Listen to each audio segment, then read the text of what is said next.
I'd like to report a crime that hasn't happened yet. Have you seen the movie Back to the Future? Hate time travel movies. They never make any sense. Save your time. Save your money. Welcome to Rotten Real Roll. I'm Sinman. You're out, bitch! This girl named Jamie was utterly shocked because she couldn't have dreamed that the ferocious young girl before her was the same as her impression of her sweet and kind mother. Jamie has time traveled from the year 2023. In a small American town in 2023, there's a horrifying legend.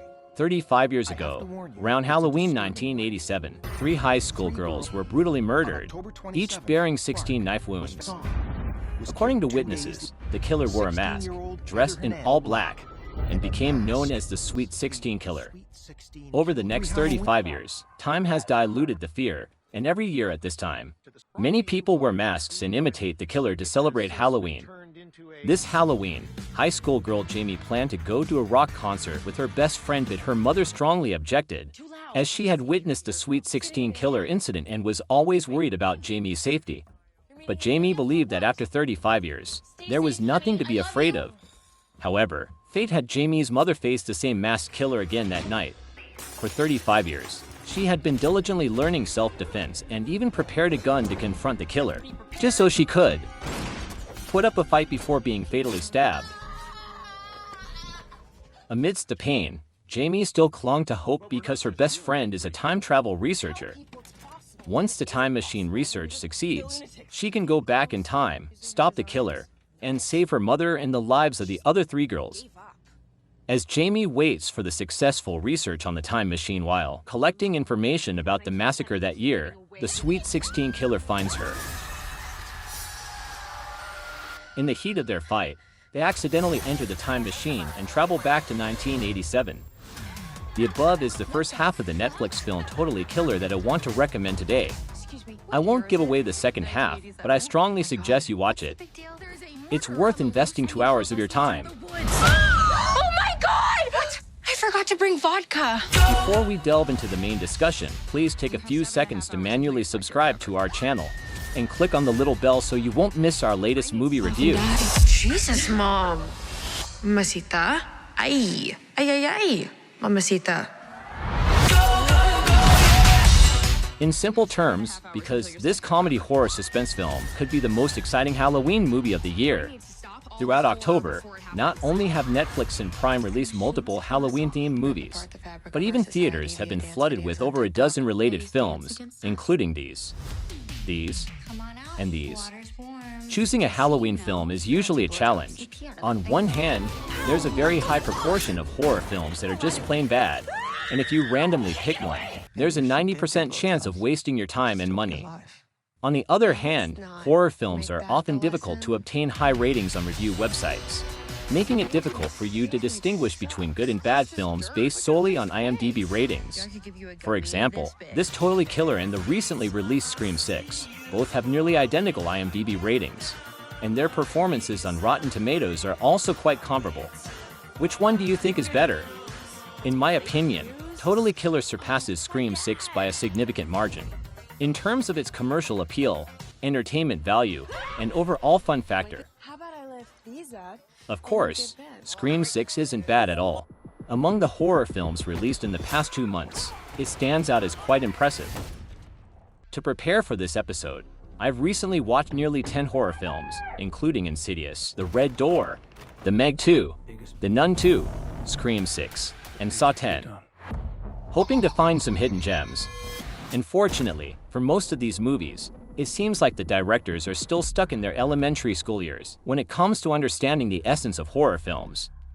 What you typically see are plot lines with no logic, punctuated by jump scares every 10 minutes. In these films, Totally Killer is undoubtedly the standout. Although Saw X has a higher IMDb rating of 7.1, considering that it keeps rehashing previous themes, I personally recommend Totally Killer.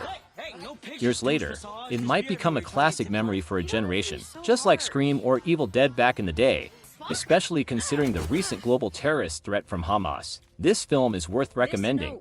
After all, you don't have to risk going to the cinema. No, I didn't. Yes, you did.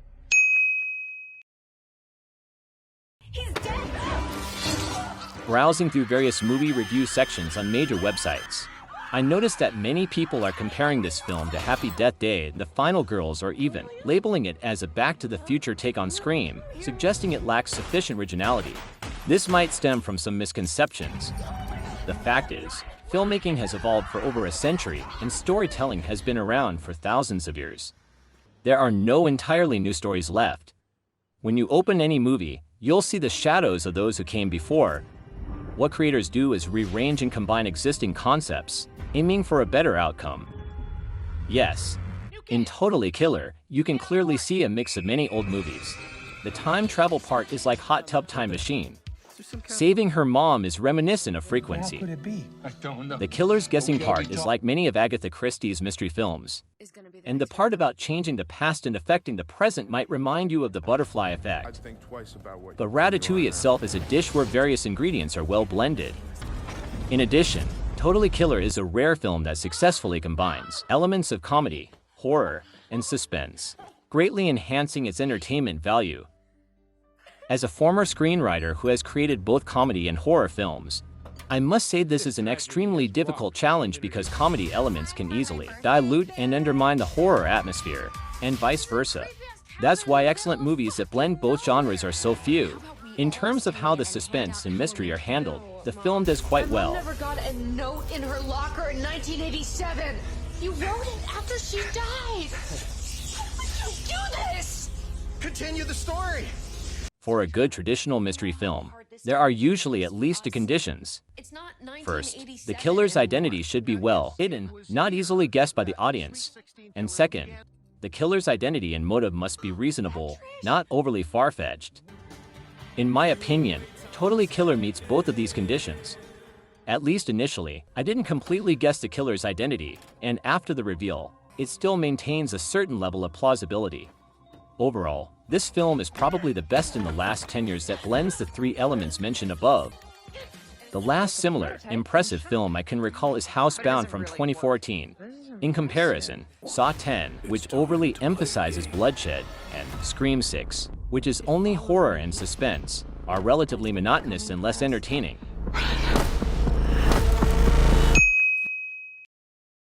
Now that we've discussed the strengths, it's only fair to address the film's shortcomings. It's a well-known fact that nearly 90% of horror films suffer from the common issues. First, the protagonists often make foolish decisions, especially when their lives are at stake. Second, the villains are frequently portrayed as indestructible, which can strain credibility. Totally Killer is not immune to these two issues. Firstly, even though the main character knew the exact date of the killer's first crime 35 years ago and set up an ambush, she still loses track of the killer, resulting in the death of the first victim. If the first failure is somewhat excusable, the second one is harder to tolerate. The protagonist had already informed the second victim of the address where the killer would strike again, and everyone had witnessed the gruesome death of the first girl. Yet, they insisted on partying at the crime scene, even locking the protagonist outside the window, because they found her talkative, causing her to helplessly watch the second girl's murder.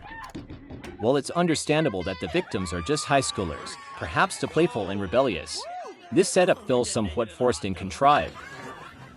Secondly, the killer displays an extraordinarily high level of combat skills.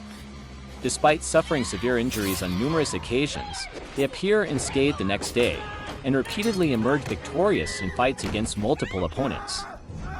Of course, compared to the more absurd Scream VI, this aspect is more tolerable since the latter manages to survive being stabbed like this,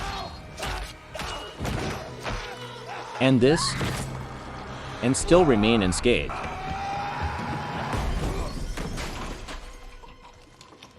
Regarding the criticism about the time machine being too casual, I think it's not a significant issue. After all, this is a low-budget comedy film, not a serious science fiction movie.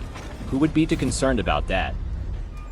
To sum it up, if you plan to stay in and watch a movie this Halloween, Totally Killer is undoubtedly one of your best choices. However, please be aware that it's better to watch it with your significant other rather than with parents or children, as it contains some common sexual humor and crude language typically found in teenage films. Well, That's all for today. If you enjoyed this episode, please feel free to like, subscribe, and share our video. And don't forget to ring the bell for updates, so that YouTube's algorithm can better recommend our channel. See ya!